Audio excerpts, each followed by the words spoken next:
어느 아빠의 감동적인 이야기.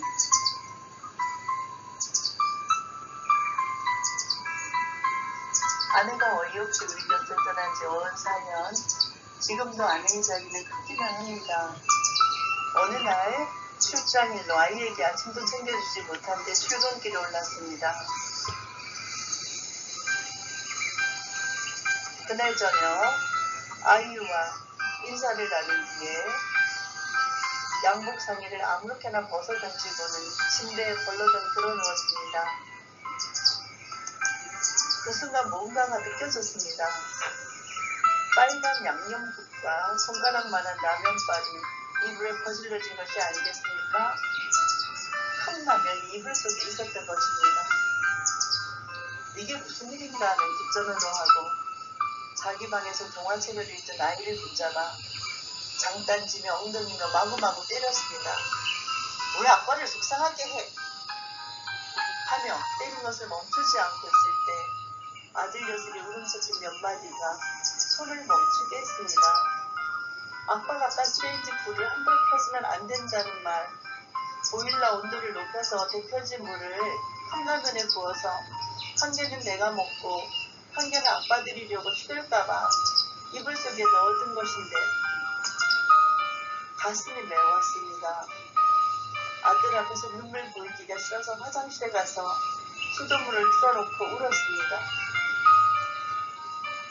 1년 전에 아내가 떠난 후 저 나름대로 엄마의 빈자리를 채우려고 많이 노력했습니다. 아이는 이제 7살, 내년이면 학교를 가야 될 나이죠. 얼마 전 아이에게 또 배를 들었습니다. 일하고 있는데 회사로 유치원에서 전화가 왔습니다. 아이가 유치원에 나오지 않았다고. 너무 다급해진 마음에 회사에 조퇴를 하고 집으로 뛰어왔습니다. 그리고는 아이를 찾았죠. 동네를 뒤잡듯 뒤지면서 아이의 이름을 크게 불러댔습니다. 그런데 그놈이 혼자서 놀이터에서 놀고 있더군요. 집으로 데리고 와서 화가 나서 마구마구 때렸습니다. 하지만 단 한 차례의 변명도 하지 않고 잘못했다고만 빌더군요. 나중에 안 사실이지만 그날 유치원에서 부모님을 모셔놓고 재롱잔치를 한 날이라고 했습니다. 그 일이 있고 며칠 후 아이는 유치원에서 글자를 배웠다며 하루 종일 자기 방에서 꼼짝도 하지 않은 채 글을 써대고 있었습니다. 그리고 1년이 지나고 아이는 학교에 진학을 했죠. 그런데 또 한 차례 사고를 쳤습니다. 그날은 크리스마스 날인데 일을 마치고 퇴근을 하려고 하는데 한 통의 전화가 걸려왔습니다. 우리 동네 우체국 출장소였는데 우리 아이가 주소도 쓰지 않고 우표도 붙이지 않은 채 편지 300여 통을 넣는 바람에 연말에 우체국 업무가 지장을 끼친다고 온 전화였습니다. 그래서 아이가 또 일을 저질렀다는 생각에 불러서 또 매를 들었습니다. 아이는 그렇게 맞는데도 한마디 동명도 하지 않은 채 잘못했다고만 하더군요. 그리고 우체국에 가서 편지를 받아온 후 아이를 불러놓고 왜 이런 짓을 했냐고 하니 아이는 울먹대며 엄마한테 쓴 편지라고. 순간 울컥하며 아이 눈시울이 새빨개졌습니다. 아이에게 다시 물어보았습니다.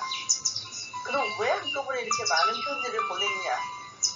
그러자 아이는 그동안 티가 나지 않아 써오기만 했는데 오늘 가보니까 우체통이 손에 닿아서 다시 돌아와 그동안 써놓은 거 다 들고 갔다고. 아이에게 무슨 말을 해야 할지 몰랐습니다. 그래서 아이에게 엄마는 하늘나라에 있기 때문에 다음부터는 적어서 태워버리면 엄마가 볼 수 있다고. 밖으로 편지를 들고 나간 뒤 라이브를 켰습니다. 그러다가 문득 무슨 내용인가 궁금해서 하나의 편지를 들었습니다. 보고 싶은 엄마에게 엄마 지난주에 우리 유치원에서 재롱잔치 했다? 근데 난 엄마가 없어서 가지 않았어. 아빠한테 말하면 엄마 생각날까봐 하지도 않았어. 아빠가 날 막 참는 소리에 그냥 혼자서 재미있게 노는 척 했어. 그래서 아빠가 날 마구 때렸다. 내가 얘기하면 아빠가 울까봐 절대로 얘기도 안 했어. 난 매일 아빠가 엄마 생각하면서 우는 것을 봤어. 근데 엄마는 이제 엄마 생각이 안 나. 엄마 얼굴이 기억이 안 나. 보고 싶은 사람 사진을 가슴에 품고 자면 그 사람이 꿈에 나타난다고 아빠가 그랬어. 그러니까 엄마, 내 꿈에 한 번만 나타나. 그렇게 해줄 수 있지? 약속해야 해. 편지를 보고 쩍쩍 고개를 떨구었습니다. 아내의 빈자리를 제가 채울 수는 없는 걸까요? 시간이 이렇게 흘렀는데도 우리 아이는 사랑받기 위해 태어났는데도 엄마의 사랑을 못 받아서 마음이 아픕니다. 정말이지 아내의 빈자리가 너무 크기만 합니다. 민수야, 아빠야. 우리 민수한테 정말 미안하구나. 아빠는 그런 것도 모르고 엄마의 빈자리를 아빠가 다 채워줄 수는 없는 거니? 남자끼리는 통한다고 하잖아. 민수야, 너 요즘에도 엄마한테 편지 쓰지? 아빠 너 하늘로 편지 보내는 거 많이 봤다. 엄마가 하늘에서 그 편지 받으면 즐거워하고 때로 슬퍼서 울기도 하겠지? 민수야, 넌 사랑받기 위해 태어났어. 그걸 잊어버리지 마. 아빠가 널 때린다고. 엄마가 민수를 놔두고 간다고 섭섭해하지도 마. 알겠지? 끝으로 사랑한다 내 아들아. 세상에 하나뿐인 우리 아들. 사랑해.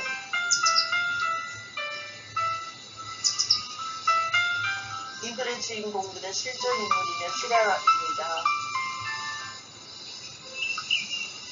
우리가 가정을 꾸리고 사랑하는 아내와 사랑하는 남편, 사랑하는 자녀들과 함께 살고 있다는 것이 얼마나 큰 축복입니까?